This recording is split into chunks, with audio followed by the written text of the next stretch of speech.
Hey, how's it going, everybody? Today we're going to be solving a PDE, namely the heat equation, which is that guy right here. And we're going to be doing it subject to the following boundary conditions, equations 2, 3, and 4. Now, basically, this corresponds to you could say like a metal bar. If you use the temperature, this corresponds to a metal bar, the first half of which is is at temperature T initially, and initially on the right hand side of the bar is 0. The initial temperature on the left hand side is held at 0 for the rest of the time. And this guy right here basically corresponds to the fact that there's no heat flow outside the right side of the bar. Okay, so now that we kind of understand the problem a little bit, let's go ahead and actually solve equation 1. So what we're going to do is we're going to do separation of variables, and this is going to be my trial solution, this u tilde right here. Okay, so remember, separation of variables just involves creating this function of t and x as a multiplication of two different functions, t of t and x of x. Very imaginative, but it gets the point across, right? So we are going to substitute that into equation 1, and this is what we're going to get right here. Notice that these partial derivatives turn into full derivatives, right? That partial derivative of t acts only on big T. That partial derivative with respect to x only acts on big X, right? And we just divide both sides by x times t, and that gets me to here, okay? And recall, in separation of variables, we have everything involving a t here, everything involving an x here.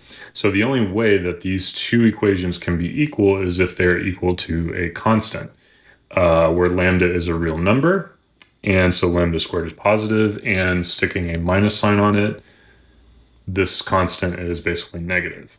So, and we'll talk about that in a minute as to why it's negative. So when we solve the resulting differential equations 5 and 6, we get this for equation 5 and this for equation 6. And these are basically well-known ODEs. We know their solutions. You'd see them in like a first-year ODE class, right? So then our product solution, multiplying t and x together, is going to be this guy, okay?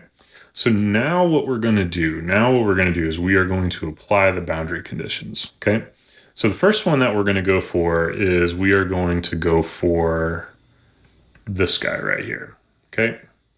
And we're going to apply the boundary conditions for u onto u tilde, right? Because we want u tilde ultimately to be our main solution, right? So doing so, we're going to get the left-hand side is 0 at x is equal to 0, right? And of course, at x is equal to 0, this cosine is a 1 and this sine is a 0. Now, this guy right here is not going to, in general, be 0, right? So then the only way that we can satisfy this boundary condition is if C1 is equal to 0, okay? Which then leaves our trial solution right here, okay? So then now we're just going to do the same thing to the next boundary condition, which is this guy right here, okay? So taking the partial derivative with respect to x of u tilde, that sine is going to become a cosine, and then this guy is just going to come out front, right? That's just taking the partial derivative.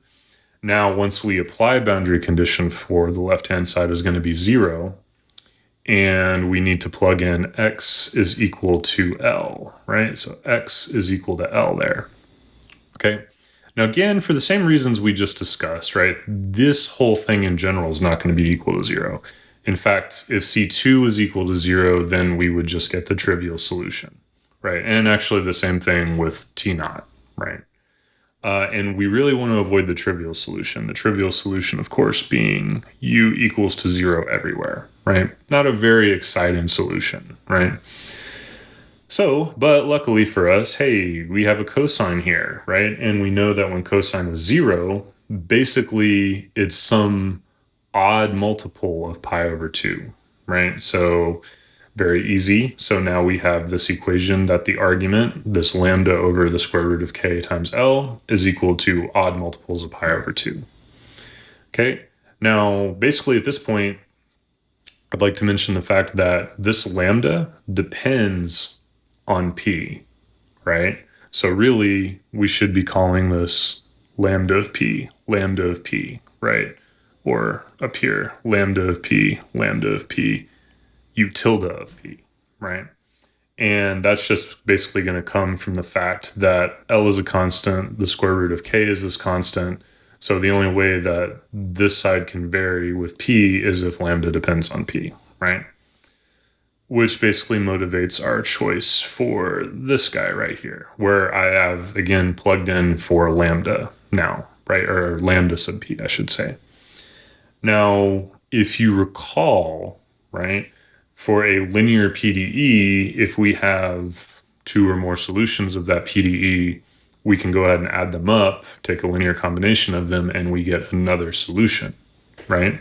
And that's basically what we're going to be doing here because we have a whole set of these u tilde sub p's. So how we're going to form our main solution is we're going to add up all of these u sub p's, right? We're going to sum from p is equal to 0 all the way to infinity. So we're summing over all the integers, or I should say all the natural numbers, in this case, plus 0. And you might wonder, hey, well, where did this CP come from? Well, each of these is going to have different constants in general, right? So we're just going to wrap this T naught, this C2 for each one of these u sub p's, and we're going to wrap it up in a CP. Okay? So this is our solution thus far, which is pretty good, but we can do a little bit better, right? And that's primarily because we have this final boundary condition, u0 of x, or I should say u of 0 and x, is equal to this function right here. So this is our initial temperature distribution. So I'm just going to go over here and I'm going to define f of x as this guy, right? And the reason I want to do that is because if you recall how we get our Fourier coefficients, which is really what these things are, once you plug in t is equal to 0, you'll notice, hey, that's a 0. This whole thing right here just becomes a 1, right? And then we get this, which is just a Fourier series. And we know what the coefficients are. The coefficients CP are given by this integral right here, okay? And so basically we just have to stick this f of x into this integral, right? Which is what we're going to do right now. We're going to solve that integral, okay? So again, starting from our definition for the constant, right, or the equation for that constant, basically we're going to split this integral up into two parts. There's the integral from 0 to L over 2, and then there's the integral from L over 2 to L. So since f of x is 0 from L over 2 to L, this whole integral is just going to be 0, and then we're just left with this guy. And if you recall integrating, right, the derivative of cosine is minus sine. So if we want to get a positive here, we need this negative here. We're going to get cosine, and then we're going to take the reciprocal of this guy and put him out front, which is what we did right here.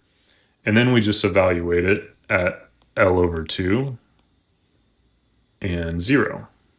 Okay? Now cosine of 0 is 1, so that's easy. But then we have this term here, right? So we can cancel out the L's, and then we get a 4 in the denominator here, okay? And of course, the constant comes along for the ride. We can cancel out an L here, and then we multiply the 2's, and we get a 4. So this is our constant right here.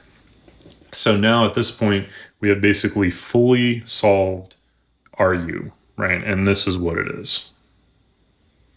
Okay, and you could maybe do some simplification on this term, but you don't need to. You can plug in the p and calculate that these are, for p is equal to 0, this is pi over 4, and then for p equals 1, we have that this is 3 pi over 4, 5 pi over 4, so on and so forth, and we know what those cosine values are, right? Okay, so I hope you found this useful. Stay tuned for more PDE problems like this. And thanks for watching. Have a great day.